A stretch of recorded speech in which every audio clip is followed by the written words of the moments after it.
Hai anak-anak Indonesia, apa kabar semuanya? Saya percaya bahwa kita semua dalam keadaan sehat. Saya ucapkan selamat pagi, selamat siang, selamat sore, ataupun selamat malam bagi yang baru saja melihat video ini. Juga saya ucapkan selamat datang di channel saya, channel Surizano Medova. Terima kasih Anda sudah mengunjungi channel ini. Baiklah anak-anak, pada pertemuan berikut ini kita akan melanjutkan pembelajaran kita. Tapi sebelumnya, terlebih dahulu mari kita berdoa sesuai dengan ajaran agama dan kepercayaan kita masing-masing. Berdoa dimulai. Berdoa selesai. Hari ini atau pada pertemuan kali ini kita akan belajar di kelas 6 tema 3 tokoh dan penemuan, subtema 3 ayo menjadi penemu pembelajaran yang keempat. Jadi untuk anak-anak semua, sebelum ada pembelajaran 4 ini ada pembelajaran 2, ada pembelajaran 3 dan juga pembelajaran 1. Jadi adik-adik silakan dulu dilihat pembelajaran kita sebelumnya sehingga akan berkesinambungan. Oke adik-adik, mari kita teruskan belajar dengan penuh semangat. Pada pembelajaran sebelumnya kamu telah belajar tentang penemuan lampu lalu lintas. Apa manfaat dari penemuannya dan apa yang harus kita lakukan untuk mematuhi rambu-rambu tersebut. Rambu lalu lintas. Kita semua pasti sudah mengenal lampu lalu lintas anak-anak. Kita sering melihat lampu lalu lintas di perempatan jalan atau persimpangan jalan. Lampu lalu lintas terdiri dari 3 warna, yaitu merah, kuning, dan hijau. Tahukah kamu siapa yang menemui lampu lalu lintas? Dia adalah Gareth Augustus Morgan, seorang warga Amerika berkulit hitam yang peduli dengan keselamatan orang lain. Morgan terpanggil untuk menciptakan sistem lampu lalu lintas setelah melihat terjadinya kecelakaan antara mobil dengan kereta kuda. Dia nggak ingin kejadian itu terus berulang. Hingga saat ini penemuan Morgan sangat bermanfaat untuk mengatur lalu lintas dan menyelamatkan pengguna jalan dari kecelakaan anak-anak. Nah itu ya penemuan si Morgan yang bisa kita nikmati atau kita manfaatkan ciptaannya itu sampai sekarang ini ya. Nah, cermati kembali teks eksplanasi tersebut.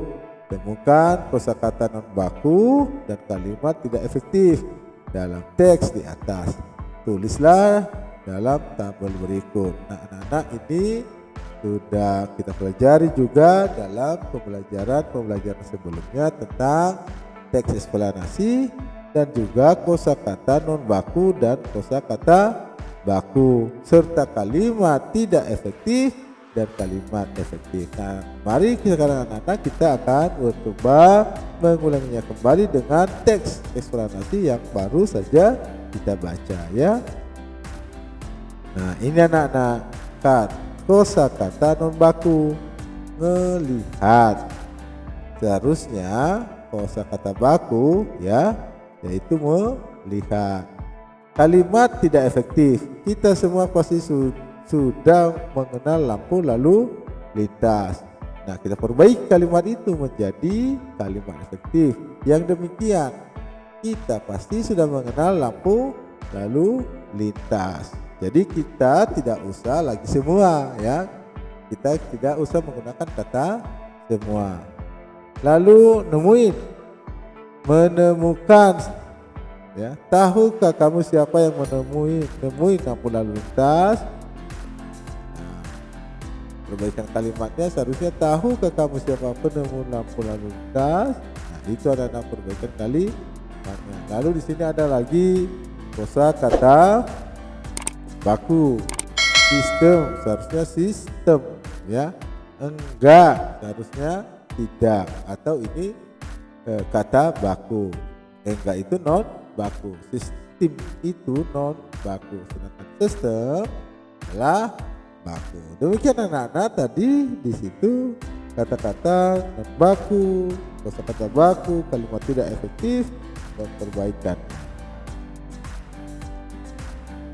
Kapan kita menggunakan kosakata baku?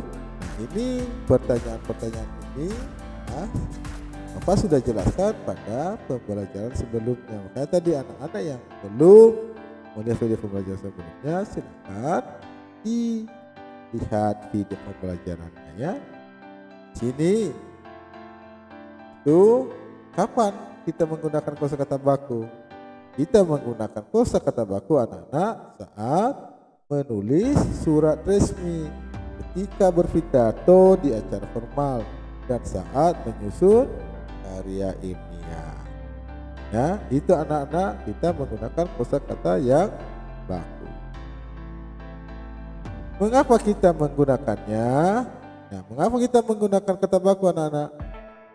Karena bahasa baku tidak terpengaruh bahasa lain atau bahasa pergaulan suatu daerah, sehingga mudah dimengerti semua orang. Dan itu untuk menjunjung tinggi bahasa Indonesia. Itu anak-anak, kita harus menggunakan kata-kata baku itu. Gunanya untuk apa tadi? Yaitu menjunjung tinggi bahasa Indonesia ya.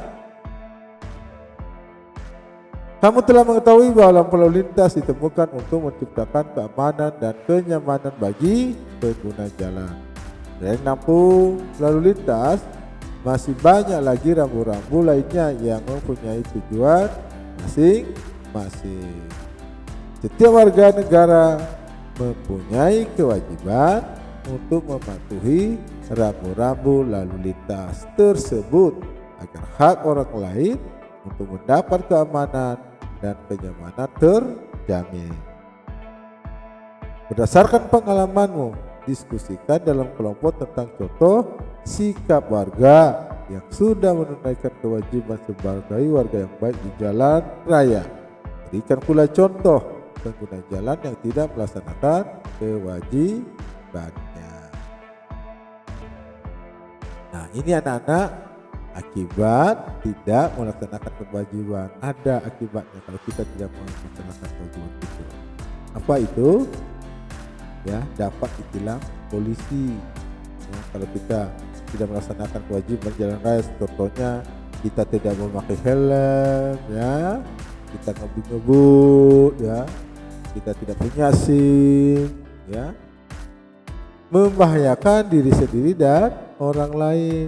Nah, kalau kita tidak melaksanakan kewajiban, bisa membahayakan diri kita sendiri, mengakibatkan kecelakaan, mengakibatkan luka bahkan korban jiwa. Banyak anak-anaknya kalau tidak mematuhi atau tidak melaksanakan kewajibannya, banyak korban jiwa, banyak terjadi kecelakaan lalu lintas di jalan-jalan besar ya. Mengalami kerugian akibat kendaraannya rusak. Nah, kalau contohnya jatuh, tabrakan, ya, apa akibatnya? Kendaraan kita rusak, artinya kita mengalami kerugian. Itulah akibat kalau kita tidak melaksanakan kewajiban kita sebagai pengguna jalan raya. Ketika seseorang tidak melaksanakan kewajibannya di jalan raya, apakah hal tersebut dapat mengganggu hak orang lain? Ya, tentu anak-anak, kalau orang lain tidak, kalau seorang tidak melaksanakan kewajibannya, maka orang lain akan terganggu karena jalan umum digunakan banyak orang, ya. Jadi bukan hanya untuk pribadi, jadi untuk orang banyak.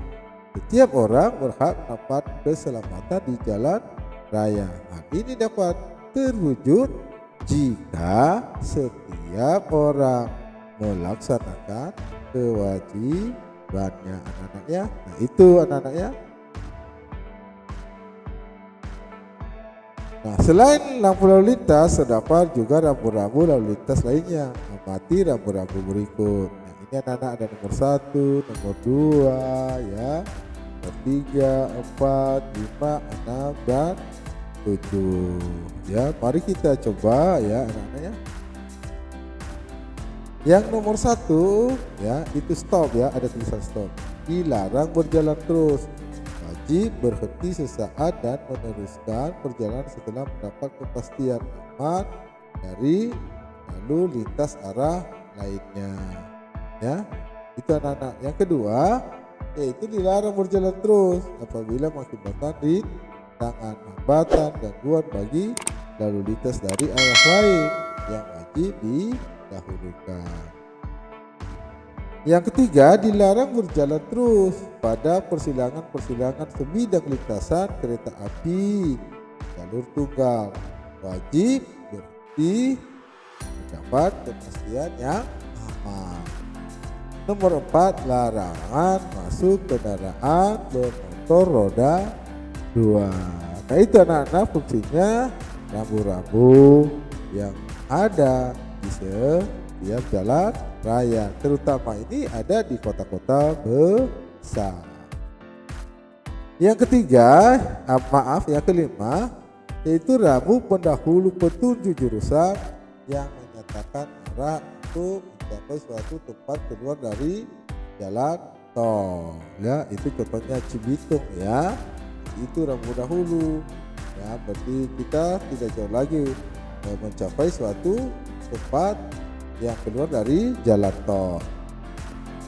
Nah, nomor 6 itu rumah sakit anak-anak. Ini perlu bagi siapa yang sakit mungkin tidak tahu tempat. Jadi kalau ada lambang ini kita tahu itu rumah sakit. Nomor 7, rambu pentuju jurusan daerah wisata Dieng dengan jarak.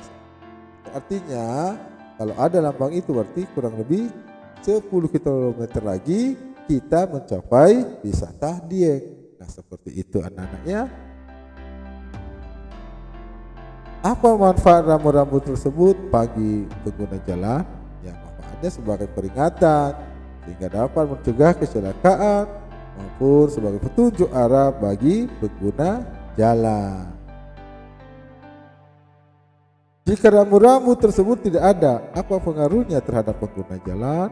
Tentu banyak anak-anak pengaruhnya. Pengguna jalan tidak tahu bahaya yang mungkin ada sehingga dapat menimbulkan kecelakaan. Selain itu juga pengguna jalan dapat kebingungan arah tujuan yang dituju.